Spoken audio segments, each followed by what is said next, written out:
Hello everyone, welcome back to Glitz and Glitter. I've got another order for Barbara. She's like my #1 orderer. Thank you, Barbara. She wants 2 trivets. I know this one looks a little used. I only used it one time pre-YouTube days, and I did an alcohol ink drip in there and then poured my clear, kind of like I did the other day on those coasters, and it totally stained my mold, but it should be fine. So she chose these 2. These come in a set of 4. Let me see if I have the other 2. I'm not sure. I don't see the other 2 around here, but they come in a set of 4, and she chose these 2. And they hold just under 4 ounces each. I tested them with water, dried them out, and I'm gonna mix up 8 ounces, so we'll have a little bit left over. She wanted pink, blue, and white, all pearly. Everything's pearly, pearly, pearly. Instead of doing a split cup, because I'm afraid they're going to meld together, I'm going to hand pour them, like here and there, and then probably take my heat gun and move them around and see what happens. So yeah, I have one more order for her after this for now. I'm sure she's going to want something else, but let's get this resin mixed up and our colors in and vacuum chambered so we can get this poured.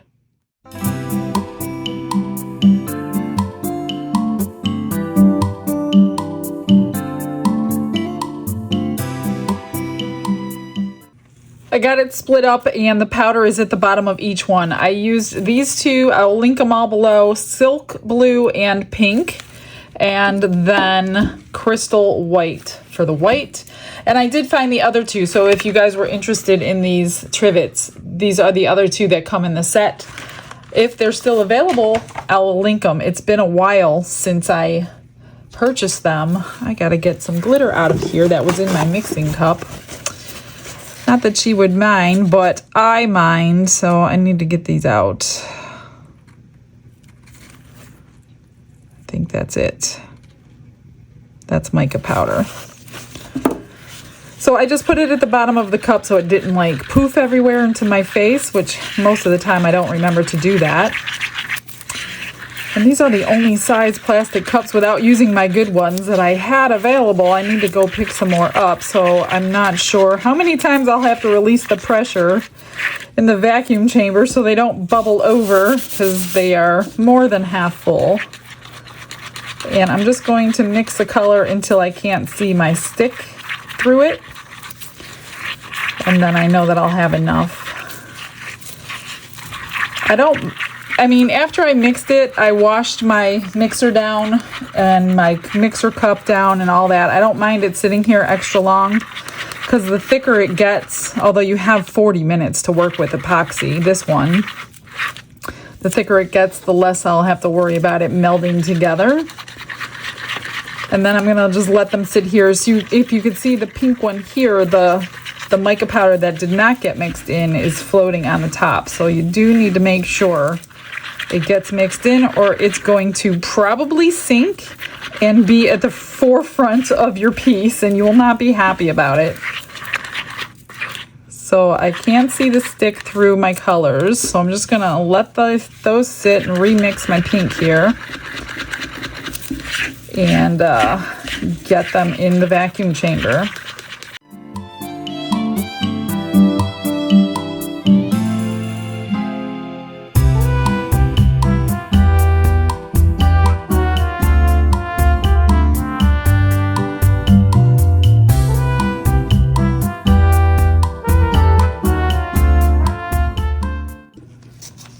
Like I said, I had to release pressure multiple times. Now, somebody in the comments the other day had a great idea for your vacuum chambers. All of you who have one, get a large like silicone cake pan to put at the bottom that takes up most of the mouth of that, and then put your cups in there. Then if it spills over, then it won't go underneath the silicone mat that came with it, and you won't have to clean up the metal. So that was a great idea. I have some of those cake pans over in my stash of molds over here too, so I might just do that. So they're ready to go. I'm just trying to think of the best way to do this, because I want red or pink, blue, and white everywhere on here. And I want them kind of equal. So let's, I don't know. I'm gonna try to squish my cup here. And I think what I'm gonna do is this.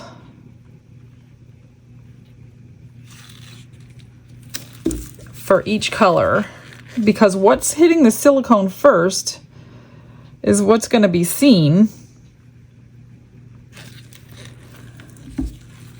And then the rest is just basically to fill up the mold. And I want enough for both of them, obviously. Watch, I'll be short now that I said I measured them. And I don't really want a pattern. I don't want them to see a pattern when they look at it. I just want random colors in random places. And then again, like I said, we'll just fill up the rest, because once it's on the silicone, that's it. That's what you're gonna see, no matter what's behind it. You know what, you guys? No, that's right. Never mind. I thought I mismeasured these. They're not really getting filled up. They're only, these are filigrees, so they are, it's not like a bowl where it's going to be filled past that line. So all that resin that I have on these other parts need to get pushed off, because it needs to go, you know what I mean, like this, pushed off like that, because it needs to go in all the filigree.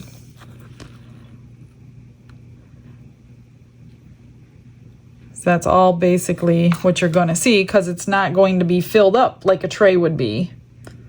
I just need to make sure that there's resin in all those little lines. So I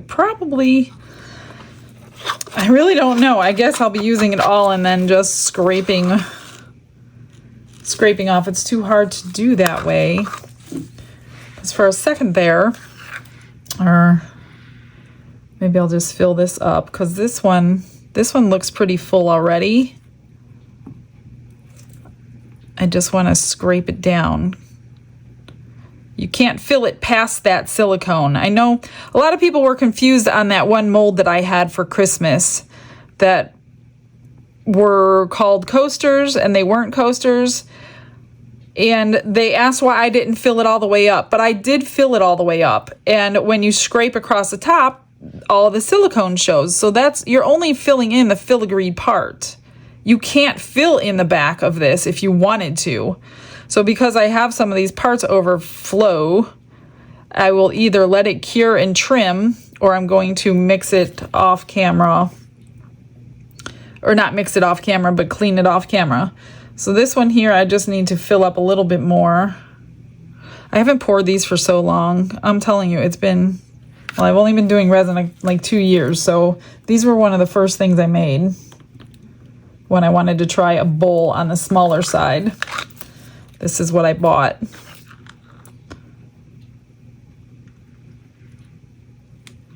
So hopefully that pattern looks decent. And I've got a little left like I thought I would. So let me find something to fill it with. So what I found funny, and I had to come back and tell you, as I'm cleaning this up, the mail lady comes and delivers me a package from Barbara, the person who ordered these, and it's huge. So I'm going to go unpackage that on my counter, and I'm going to show you what she just sent me for Christmas. Thank you, Barbara. I already don't know what's in there, but it's going to be amazing. I'm sure you have great taste. So let's go check out her box.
resin's ready to unmold, but we're going to set these aside. But I do want to tell you what I did to these. So when the resin cures, you guys know that it shrinks. So it did shrink, not a lot, but enough where I would have had to trim this entire thing, and that would have been not fun because of all these little pieces. So I took my UV resin and I filled this all the way up to the top. So I filled it all, I cured it all on both of them. So these are both ready to unmold. So we're gonna set them aside because these are the two extras. I happened to find this in my, I don't know, in my molds, and I realized it was a little shaker. And now that I did a couple shakers, I wanna do this one. It came with pre-cut acetate, and this is the mold that it came with.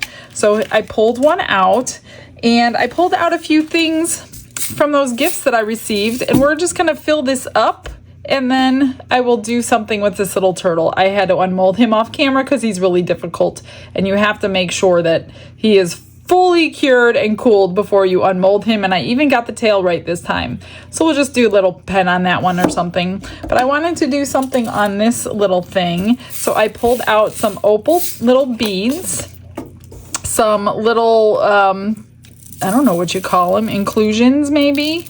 Oops. These little things, they do like to jump out of what I'm putting them in. So I'm going to put a little bit of those in. Let me see if I can pick them up.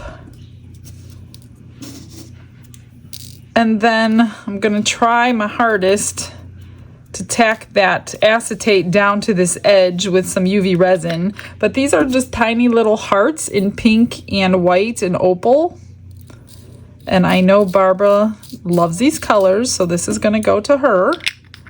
Especially, can you believe all that stuff that she sent me? It was like never-ending opening today. One little mold really caught my eye. Let me show you this one. I can't wait to pour it. Look at how clear this thing is, and it looks like a water ripple mold. I don't know if this is from Into Resin or not. It could possibly be. I know she's bought me molds from them before. But I'm excited to pour that one and see what it looks like. And I'm just going to take a tiny little bit of this silver flake. Not much. I don't want a lot, because this is a little bit cut bigger than I normally would. Maybe I'll find some pink glitter or something to put in here too. Just a tiny little bit. Now I'm not going to fill this one with water. There's nowhere to fill it with water anyway, so I'm just going to have this as like a little shaker. And let me go find some pink, just a couple things of pink glitter to put in there.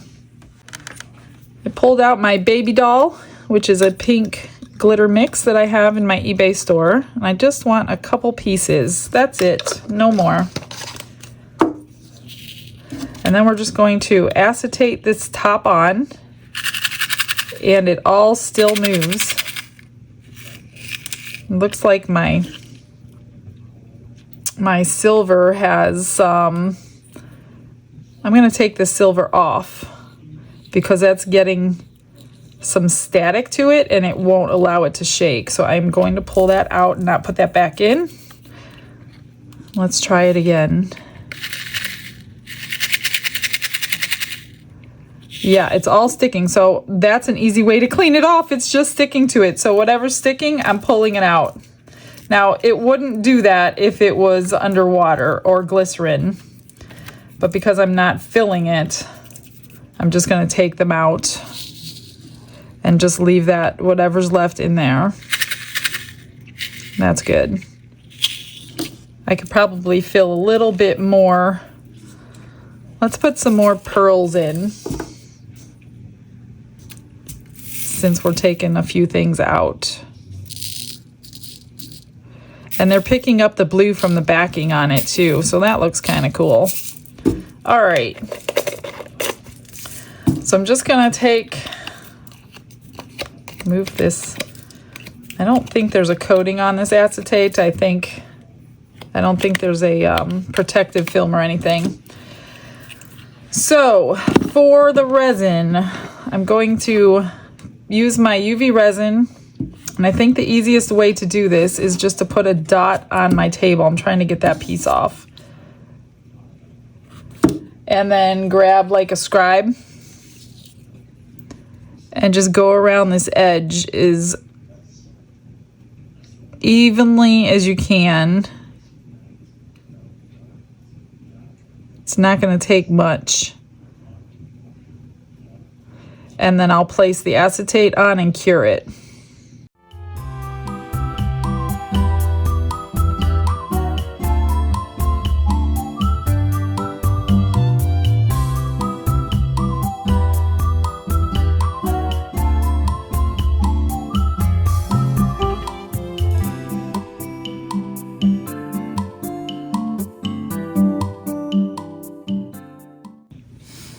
I'm just gonna get this. Oh, hang on, I gotta wipe my hands off. Probably not good to do this without my gloves on here, but I gotta get these pieces off. Okay. I think what I will do is hold it down,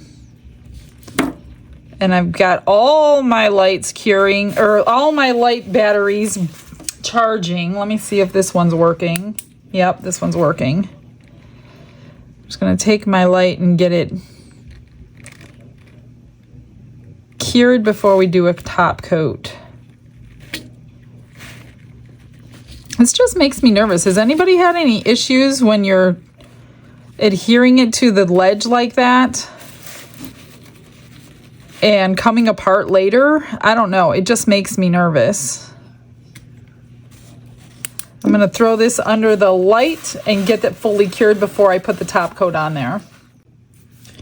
I'm learning a few lessons the hard way because I've never watched a video on shakers. All you people that do shakers, please start commenting. So I had to redo it. I'm not done yet. So one thing I learned, there's a protective film on this acetate. I didn't peel that off. That had to come off.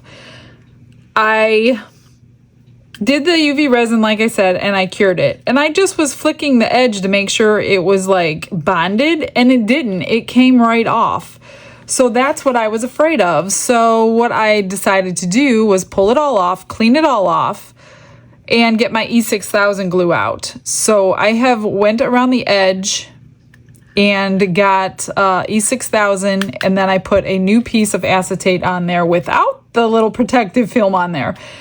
Because before I top coat this, I want to make sure it's bonded. So I don't want to top coat this so I must be doing something wrong. So all of you who make these, please tell me the trick, because this one is different than those little candies I made the other day.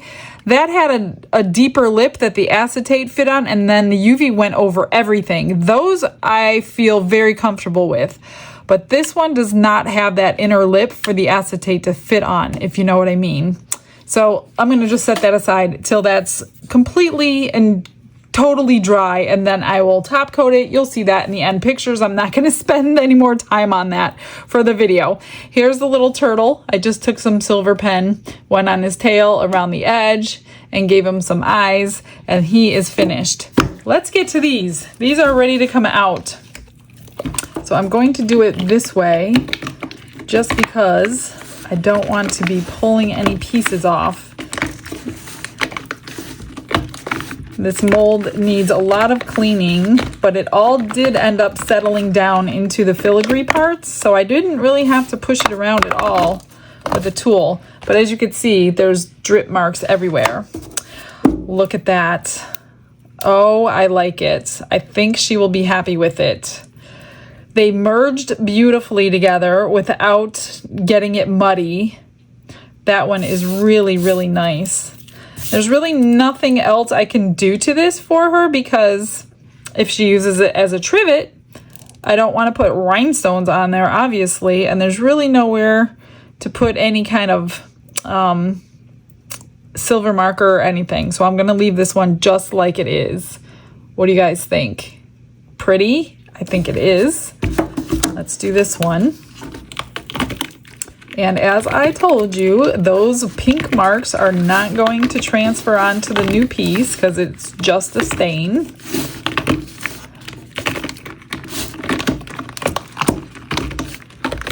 All right. Oh, that one's nice. This is almost like for Mr. Glitz, red, white, and blue, except it's pink, white, and blue. Just these little tiny pieces that come right off because they're just little drips, but I will clean all those off before I send it off to her. I will clean them all off before you get final pictures. But this one has a little few spots. Let me grab my marker. 1 second. I'm just going to go in with this silver pen, liquid chrome. Let me move these out of the way. There's a few grooves here that we can make stand out. And they're deep enough where they're not going to rub off from somebody's hands touching them because you can't get your hand in there. They're indented, I should say.